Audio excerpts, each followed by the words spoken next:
नमस्कार दोस्तों, आज हम एक कारखाने में आए थे। FM फैशन का सर है, इनका भी YouTube चैनल है, मैं बाद में बताऊंगा, लिंक भी नीचे दूंगा। तो ये आज हम लोगों को बताएंगे कि यार एक जीन्स को बनने में कितना खर्च आता है। देखिए, दो पार्ट में होती है। कोई भी जीन्स आप सीधा देखते हो तो कितने पार्ट में होती है? दो पार्ट में समझ लो, दो या उससे ज़्यादा भी कर सकते हैं। एक एंड हो गया कपड़े का और दूसरा हो गया लेबर का, यानी कि उसमें जो मैन्युफैक्चरिंग कॉस्ट आती है वो होता है। तो आज हम उस चीज़ पर बात करेंगे कि जो उसको जीन्स में बनने में कितना, कैसे, क्या कॉस्ट आती है, क्या तरीके होते हैं, वो इनसे बेहतर तो कोई बता नहीं पाएगा।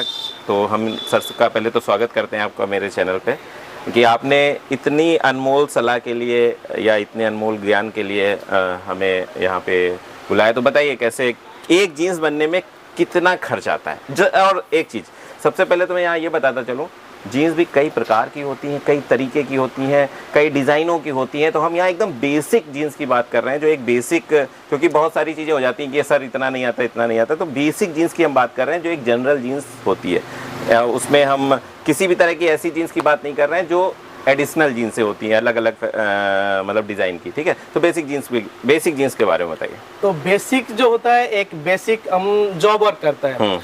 तो जॉब वर्क में हमारा सामने वाला ब्रांड जब हमको फैब्रिक भेजते हैं, तो हमारा जो मेन जो कारखाना है ये साइड मुंडा का है। साइड मुंडा मतलब प्रीमियम क्वालिटी का जो जीन्स, उसका जो सिलाई है वो सिलाई होता है। तो हम पहला जब कपड़ा आता है, तो बाजार से जब हमारा पास कपड़ा आता है, तो उसका जो फैब्रिक का जो आने का जो कॉस्ट है वो 55 पैसा पार मीटर उसको पे करना पड़ता है। तो वो हमको करना पड़ता है। उसका बाद फैब्रिक जब आता है, उसका बाद उसको एक पीस निकाल के हम टेस्टिंग पे भेजता है। टेस्टिंग से आता है, उसका बाद उसको कटिंग होता है। तो कटिंग का जो कॉस्ट है वो हम, जो हमारा प्रीमियम पहला ही हम बोल दिया, तो वो 4 रुपया कॉस्ट हम अपने मास्टर को पे करता है। उसका बाद का जो प्रोसेस होता है, इसका एम्ब्रॉयडरी प्रिंट, वो तो अलग हो गया है। जो बेसिक है वो बेसिक की बात बोलूंगा।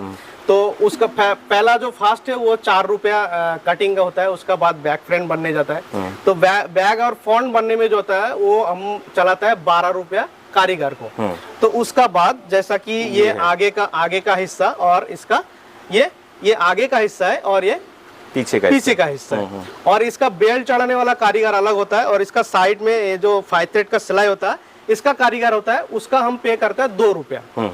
उसका बाद हो गया इसका मुंडा, जो ये बिटिंग मशीन में सिलाई होता है। और इसका इनसाइड या आउटसाइड में जो डबल सिलाई रहता है, अभी इनसाइड में ज्यादातर रहता है। और इसका जो ये योग है और सीट है, ये जो कारीगर है इसको हम 3 रुपया पे करता है। ये समझ लीजिए कि हर चीज का अलग अलग रेट, अलग अलग ऑपरेटर है। हाँ, ये नहीं होता है कि आपको मंथली में यहाँ पे ऑपरेटर नहीं रखे जाते हैं। हर ऑपरेटर का एक अलग रेट है, अलग ठेके पे समझ लो काम करते हैं, और उसका हर सिलाई का एक अलग रेट होता है। ठीक है, उसका बाद समझो साइड मुंडा हो गया, बेल 5 थ्रेड हो गया। उसका बाद जो कारीगर वो जो काम आता है वो है इसका मुंह पैकिंग। इसका मुंह पैकिंग और इसका मुहरी पैकिंग एक अलग कारीगर होता है। वो कारीगर का रेट होता है 3.5 रुपया होता है। इसमें थोड़ा कैटेगरी अलग होता है, जैसा कि इसमें 3 सिलाई आता है, 2 सिलाई, जैसा कि ऊपर का और नीचे का 2 सिलाई आता है, तो वो 3.5 रुपया पे किया जाता है। उसमें इधर नीचे और एक सिलाई बढ़ जाता है, तो और 1 रुपया पे ज्यादा किया जाता है। एक जीन्स में बहुत सारी चीजें होती हैं सिलाई में, है ना। तो बेसिक चीजें क्या है कि कोई भी रेट है तो ऊपर नीचे हो सकता है। ऐसा मत सोचा आज देख रहे हो 5 साल बाद देख रहे हो तो उसका रेट बदल जाएगा, तो ये मत सोचना कि, लेकिन हाँ एक जनरल आपको एक नॉलेज हो जाएगा कि कितने का क्या हो रहा है ना। वही मैं आपको बताना चाहता हूँ, वही मैं सिखाना चाहता हूँ। फिर उसका बाद जो इसका एक चेन लगता है। अभी चेन समझो बहुत सारे रेट का होता है। उसमें से समझो 4 रुपया से स्टार्टिंग प्राइस होता है, 6 रुपया का आता है, 8 रुपया का आता है। तो जो आप लगाना चाहता है क्वालिटी का हिसाब से। उसका बाद एक पीस में जो धागा लगता है वो 6 से लेके 8 रुपया का धागा लगता है एक पीस में, तो वो भी जोड़ा जाता है। उसका बाद समझो ये जो पूरा फैक्ट्री है ये रेंट पे है, तो इसका एक रेंट तय होता है। तो रेंट हम 6 से लेके 7 रुपया पकड़ते हैं। इसका प्रोडक्शन का ऊपर निर्भर होता है। जैसा कि ये 1 लाख रुपया रेंट है, तो 1 लाख पीस अगर मैं समझो प्रोडक्शन किया तो 1 रुपया पीस पे पड़ता है। हाँ। अगर उधर हम 10,000 पीस या 1000 पीस प्रोडक्शन करेगा तो ये 1 लाख रुपया डिवाइड हो जाता है। उसका बाद आता है लाइट का कॉस्ट। ये लाइट का कॉस्ट जो पड़ता है वो हम जोड़ता है एक पीस में 4 से लेके 5 रुपया। उसका बाद इसका लाड बनाने का, या ये माल इधर से घड़ी करके ये मशीन पे, वो मशीन से ये मशीन पे, ये लाने के लिए हमारा इधर टोटल अभी 10 से लेके 12 हेल्पर है। एक चीज है, जैसे आपको बताया ना, हर जगह का अलग अलग सिलाई का चार्ज पड़ रहा है, यानी हर एक अलग अलग मशीन पे काम करते हैं। तो जो बंदा काम कर रहा है वो तो अपनी सीट पे बैठा रहेगा, एक जगह से दूसरी जगह तक जो माल ले जाता है उसे हेल्पर बोलते हैं, तो उसका भी चार्ज पड़ेगा ना, मतलब कुल मिला के चार्ज आएंगे। फिर एक तो समझो मेरा जो प्रोडक्शन है वो हिसाब से हमारा 12 हेल्पर का जरूरत है, तो 12 हेल्पर का 12 से लेके 15,000 रुपया उसका सैलरी सैलरी, वो हेल्पर सैलरी पे वो भी ये पीस के ऊपर हम इंक्लूड करेगा तो कम से कम 6 से लेके 7 रुपया पड़ता है। अभी इधर इनकम या हमारा जो मार्जिन बचता है कैसा, जैसा कि हमारा टोटल ये यूनिट चलाने में महीने का 2.5 से लेके 3 लाख रुपया मेंटेनेंस है।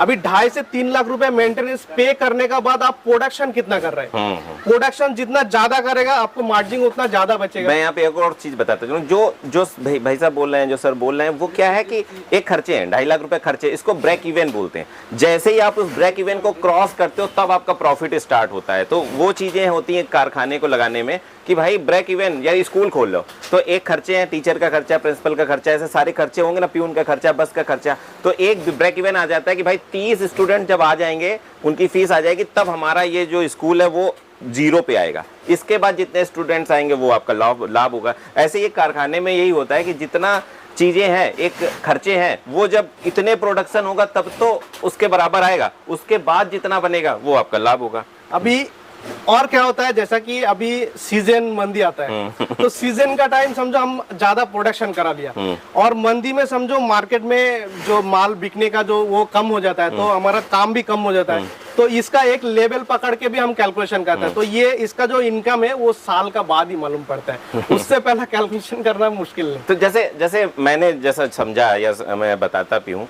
कि कपड़ा लेके आपके यहाँ कोई आया और पूरा सिलाई करवाना, उसको सब कुछ मैन्युफैक्चरिंग कराना और उसको वापस देना, यही मेन काम है, होता है। एक कारखाना और जो मेन ब्रांड वाले होते हैं दोनों में लगभग अंतर होता है। तो ये बेसिकली कितने की पड़ी, माना ये कपड़ा वो तो उसने दिया, किसी ने कपड़ा दिया, तो कारीगरी आपकी कितनी हुई टोटल, है सब खर्चे वर्चे मिला के कितना कारीगरी हो? इसमें देखो बेसिक की बस बात कर रहे हैं, और दूसरी किसी तरीके की बात। बेसिक जो है वो मेरा जो बेसिक इसका मेकिंग है, मैं मार्केट से जो ब्रांड का मैं मैन्युफैक्चर करके देता हूँ, मेरा बेसिक का इसका कॉस्ट मेरा 60 रुपीज है। अच्छा, मतलब 60 रुपीज में अगर कपड़ा दिया और तो बन जाएगी। और जो हिसाब से मैं बताया calculation, rent, light bill, helper का सब जोड़ के इसमें करीब मेरा जो खर्चा होता है वो 52 रुपीज, कभी 55 भी हो जाता है, कभी समझो 48 भी हो जाता है। अच्छा, वो मतलब पूरा साल में प्रोडक्शन का ऊपर नीचे होते रहते हैं। कहने का मतलब ये है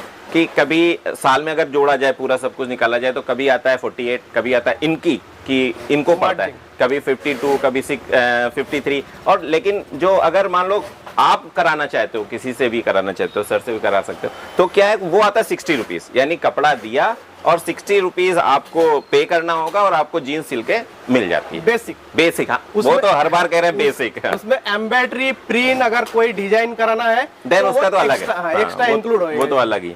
तो इस टाइप से एक जीन्स बनती है। और थोड़ा सा और बताएंगे क्या, अपनी तरफ से क्या बताना चाहते हैं कुछ?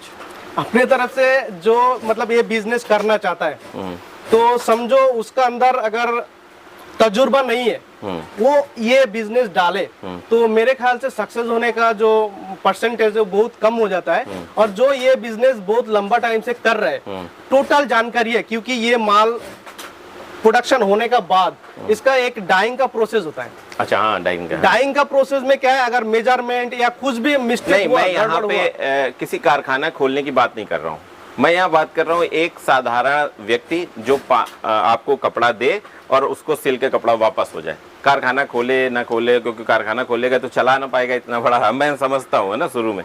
तो अगर ऐसा हो तो क्या कर सकता है, कपड़ा दे के और सिलाई करवा के? और हाँ कर सकता है, लेकिन उसमें क्या होता है, जैसा कि हमारा यूनिट 12 महीना चलता है, तो कुछ ब्रांड से हमारा टाइप है। तो जैसा कि 20 में कोई आया तो उसका जो मतलब मेरे से जीन्स बनाना चाहता है, तो उसका क्वांटिटी में पहला कैलकुलेशन करूंगा, भाई मेरा पूरा महीने का पूरा वो मैं समझ रहा हूँ। देखिए क्या है, सर का क्या है ना, ये परेशान ना करना है ना, मैं इसलिए बोल रहा हूँ कि किसी भी कारखाने को कम से कम 10 ब्रांड चलाते हैं, ठीक है, वो क्या है फिक्स होते हैं कि भाई इनको इस समय तक माल उनको देना है। तो ये परेशान मत कर लेना, मैंने बहुत रिक्वेस्ट की है कि आप फ़ोन करने लगो दुनिया के कि मेरा भी बना दो, मेरा भी बना दो, ठीक है भाई, इनके ऑलरेडी सेट हैं इसलिए बीच बीच में नहीं घुसेंगे ना, है ना। फिर और क्या मतलब क्या बना सकते हो इसमें? तो हम खाली जीन्स ही बनाता हूँ, किड्स में बनाता हूँ, उल्लासनगर मेंस वेयर में बनाता मुझे हूँ। लगता है कि अगर भारत की बात करें तो उल्लासनगर बहुत बड़ा मार्केट है जीन्स का। मैं बोलूंगा एशिया का सबसे बड़ा मार्केट मेरे को ऐसा लगता है, क्योंकि ये बहुत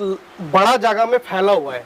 और उल्लासनगर में जो रेट में आपको जीन्स मिलेगा, होलसेल रेट, मेरे ख्याल से कोलकाता, दिल्ली, मुंबई, अहमदाबाद, बहुत जगह पे जीन्स का मैन्युफैक्चर होता है। मैं फिलहाल अभी इस साल में 2-3 एग्जीबिशन में विजिट किया है, सबका रेट देखा है, MRP देखा है, तो उल्लासनगर से सस्ता पॉसिबल नहीं है इंडिया का किधर भी। हम दोनों का प्रयास ये है, कहीं कोई हमारा मतलब नहीं, ना इनको अपना मतलब है कि यहाँ पे कोई इनसे कराएगा क्योंकि इनके पास ऑलरेडी काम है, ना मुझे मतलब है कि मैं आपसे कोई पैसे चार्ज कर रहा हूँ। बस मेरा मतलब है कि मेरे भारत के लोग कुछ देखो, भारत यंग लोगों का देश है। अब मुझे पता है 35 साल से 40 साल के बीच में यहाँ 70% से ज़्यादा जनता है ना। यंग लोगों के देश में अगर यंग लोग पावरफुल होंगे ना, उनको पता ही नहीं है कि हो क्या रहा है, चीज़ें बनती कैसे हैं, चीज़ें। तो हम दोनों का यही प्रयास है इस वीडियो के माध्यम से कि आप लोग समझो, जानो, नहीं भी करो तो भी समझो, जानो कि यार चीज़ें बनती कैसे हैं, कितने रुपए की आप जो जीन्स पहनते हो उसकी सिलाई की कॉस्ट क्या आती है। फैब्रिक की बात करें तो देखिए, फैब्रिक की भी मैं बात करूं कि आप हो सकता है कुछ लोग कमेंट करें सर कितने मीटर कपड़ा लगेगा, सर कितने मीटर कपड़ा लगेगा। तो भाई उसका पन्ना होता है, पन्ना का मतलब चौड़ाई, ना मैं सही बोल रहा हूँ तो हाँ ठीक है। अब क्या वो भी अलग अलग होता है, फिर उसकी क्वालिटी अलग अलग होती है, तो उस हिसाब से क्या होता है कि उसका साइज डिफर करता रहता है, बच्चों के अलग करता है। जीन्स में भी 32 नंबर, 34 नंबर, 36 नंबर, 40 नंबर अनेक प्रकार की आती है, तो उसका भी साइज डिपेंड करेगा कितना मीटर कपड़ा। फिर भी मैं सर से पूछता हूँ कि एक जीन्स बनाने में नॉर्मल बेसिक जैसे हमने रेट बताया वैसे बेसिक एक कपड़ा कितना लगेगा, बेसिक पन्ना हो, बेसिक तरीके से सब कुछ हो। तो देखो बेसिक एक प्रीमियम क्वालिटी का जीन्स आप बनाने जाएगा तो उसमें मेरे ख्याल से कम 250 से लेके 350 रुपए मैं यहाँ पे फैब्रिक की रेट की बात नहीं कर रहा हूँ, मैं बात कर रहा हूँ उसकी साइज की, जैसे 80 सेंटीमीटर, 1 मीटर, ये बात कर रहा हूँ। देखो वो पन्ना सारी बातें हमने बता दी। और सिंकेस का ऊपर, पन्ना और सिंकेस का ऊपर डिपेंड होता है। बाकी इसका हर एक पार्ट मेरा खुद का एक यूट्यूब चैनल है जिसका नाम है FM fashion. FM fashion channel का ऊपर मेरा 20 साल, मैं 2004 साल से उल्लासनगर में जींस लाइन में काम कर रहा हूँ। तो पूरा निचड़ के जो भी जानकारी मेरा अंदर कूट के भरा है वो मेरा चैनल पे डालते रहता हूँ। कौन सा कपड़ा कैसा है, कौन सा फैब्रिक का नाम क्या है, पूरा डिटेल्स में डाला हुआ है। तो आप चाहे जींस पैंट के बारे में जानकारी आपको चाहिए तो मेरा चैनल विजिट कर सकते हैं। सर का चैनल का डिस्क्रिप्शन बॉक्स में लिंक रहेगा और सब कुछ उधर ही मिल जाएगा। तो फिर भी नहीं बता 80 सेंटीमीटर या 1 मीटर, देखो वो बताना पॉसिबल बहुत मुश्किल है क्योंकि इसका पन्ना अलग होता है। मैं बता चुका हूँ, इसका पन्ना अलग होता है, फिर इसका रेट अलग होता है, फिर इसका सिंक अलग होता है। समझो आज मैं 36 साइज का पीस काटा और 36 साइज का पीस डाइंग करने का बाद समझो वो 28 साइज हो गया, तो डबल जंप हो गया, तो उसमें कपड़ा ज्यादा लगेगा। तो ये कैलकुलेशन बताना बहुत मुश्किल है।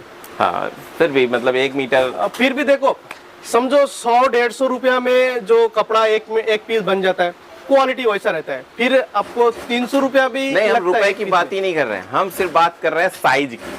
साइज देखो 28 से लेके 36, 38 तक नॉर्मली आपको कभी कोई कपड़ा 80 सेंटीमीटर भी लगता है, कोई मीटर भी लगता है, कोई 1.5 मीटर भी लगता है। बस तो वो कपड़े का ऊपर डिपेंड होता है। बस वही बात। बहुत अच्छा लगता है कि आपको बहुत अच्छी जानकारी मिली होगी, बहुत सारी चीजें आपने सीखी होंगी। फिर भी मैंने चैनल का लिंक नीचे दे दिया है, तो आप जाके उनसे सारी कुछ और बहुत सारी चीज़ें हैं जो उन्होंने बताई हैं, बहुत सारी चीज़ें हैं।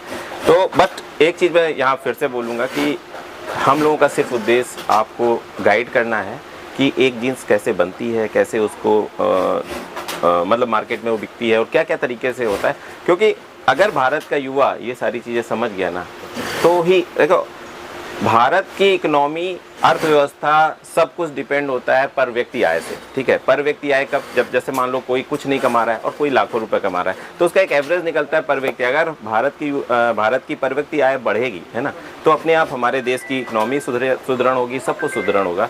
तो मैं यही चाहता हूँ कि हर व्यक्ति बिजनेस करे, हर व्यक्ति आगे बढ़े, और यही हम सबका उद्देश्य है, इनका भी है। इन्होंने जो अपना चैनल बनाया है, सर क्या बताएं, मतलब इतनी मेहनत और इतना ज़्यादा निचोड़ डाला है, बस इतना ही कहना था। अगले वीडियो तक मैं आपसे विदा चाहता हूँ, तब तक के लिए नमस्कार और आपका भी बहुत बहुत धन्यवाद जो आपने इतना समय दिया और बताया, सिखाया। Thank you.